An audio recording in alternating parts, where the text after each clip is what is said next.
So if you live here and it's your birthday, I have you pick out what you want for supper. And last year, my husband wanted a cheeseburger pizza. So I decided that I was going to use my sourdough pizza crust and make the cheeseburger pizza here at home. And so for the crust, I use 3 cups of flour, 1 cup of water, about a tablespoon of salt, and about a half a cup of fed up starter. And then I incorporate it all, let it set for about 30 minutes, do my stretches and folds, and then cover it with a wet towel and let it set all night long on the counter and let it ferment and rise.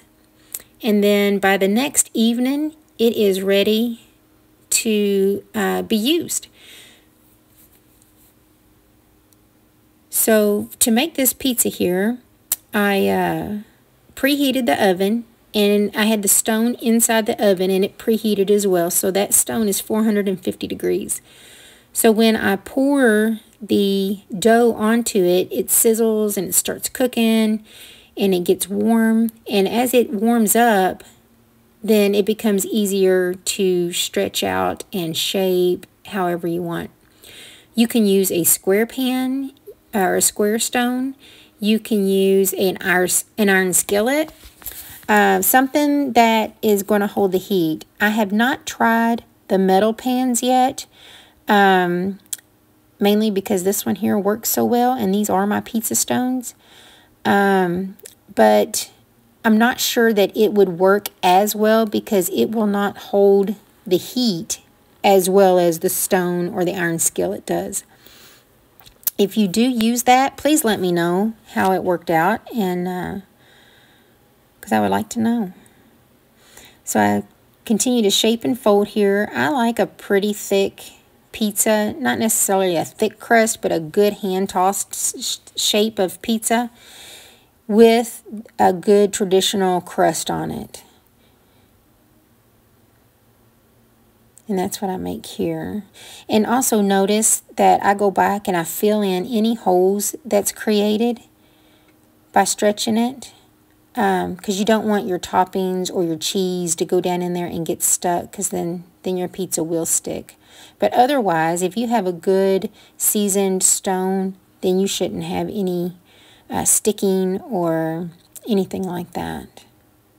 Same for the iron skillet. If you got a good seasoned iron skillet, you shouldn't have any sticking as well.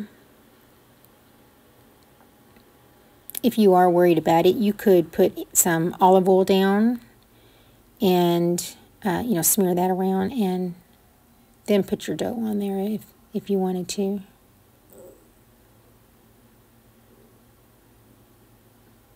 Now for my pizza sauce, you just need a small jar of pizza sauce. You want to watch the moisture content here, because if you get your toppings too moist on that crust, it will make it soggy or keep it from getting good and cooked. So I use, this is my own recipe and my own, I grew the vegetables in the garden there to make the pizza sauce. But I put it in a jelly jar. So it's a really small jar there. And then just spread it out real thin. You just want the flavor of it, not necessarily a whole bunch of runny sauce on there. So when you pick the size of your jar, make sure that you keep that in mind, how many pizzas you're going to make, or how big of a pizza you're going to make, so that you don't have a bunch of wasted sauce or a really soggy pizza. That would even be worse. So I have already cooked my burger and my ground sausage here, and I have had it draining in a colander for about 30 minutes or so. You can even do that, ahead of time and put it in the fridge and store it or whatever. But it is cool to where I can handle it good, and it is not dripping grease anymore. So it's good and drained. The only thing I added when I was cooking it was some salt and pepper.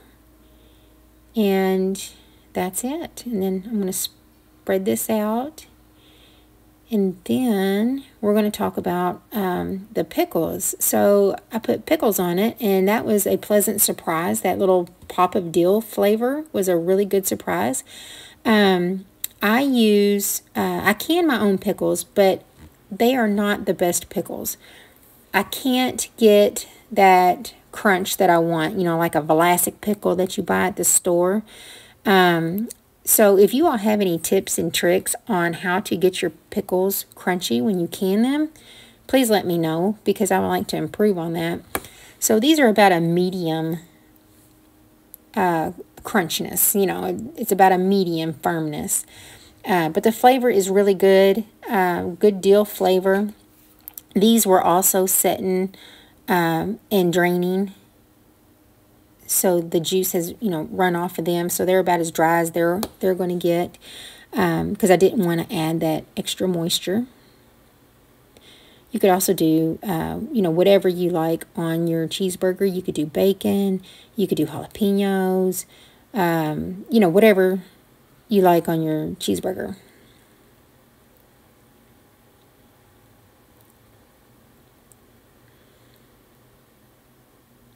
Now these onions, oh my gosh, let me tell you about these onions. So they are caramelized onions, and last year when I grew my onions and harvested them, the weather turned bad and it just rained and rained and rained, and you need some good dry weather with some, you know, nice breezes blowing on them to cure your onions well. And if you don't get a good cure on them, they won't last for, you know, through the winter. So I decided to go ahead and cook these and can them. What I did was I put them in a crock pot and with some butter and Worcestershire sauce and some garlic powder, and just let them cook overnight and cook down. And they were so good. They canned up so well that this is going to be a staple in my pantry from here on out. I may not even try to cure the onions. I may just go ahead and slice them up and caramelize them and can them. Now the cheese, I used mild cheddar here. You can use mozzarella or a sharp cheddar, or, you know, whatever you want to put on there. Pepper jack would be great. But the difference I found between grating your own cheese and buying the store-bought grated cheese in the bags, if you do it yourself, you get a creamier cheese that melts better. And if you buy the already grated in the bag, it just doesn't seem to do as well. I'm sure it's fine, but it just doesn't do as well. And so I grate my own cheese here.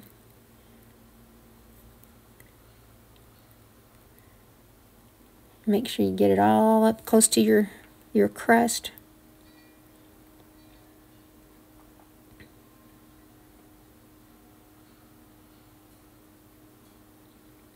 So, and after I get the cheese put on, I'm going to salt the edges. You can also do some garlic butter on the edges, or some other seasonings, you know, like some oregano or some other Italian flavored seasonings around the edges. That would be really, really good as well. I haven't done it yet, but I just thought about it while I'm doing this voiceover here. But you do want to at least salt it, because it'll just have a kind of a plain flavor, you know, a bland flavor, and that salt really does kick it up a notch. And then we're going to put it in the oven just as soon as we're done. We don't want the stone to cool or to prolong the cooking of the dough. We want to get it in the oven, and we're going to let it bake for about 25 minutes or so. We just want to get the toppings hot, to get the cheese melted, and to brown up the crust just a little bit around the edges there. And so with the magic of editing videos, it is now ready.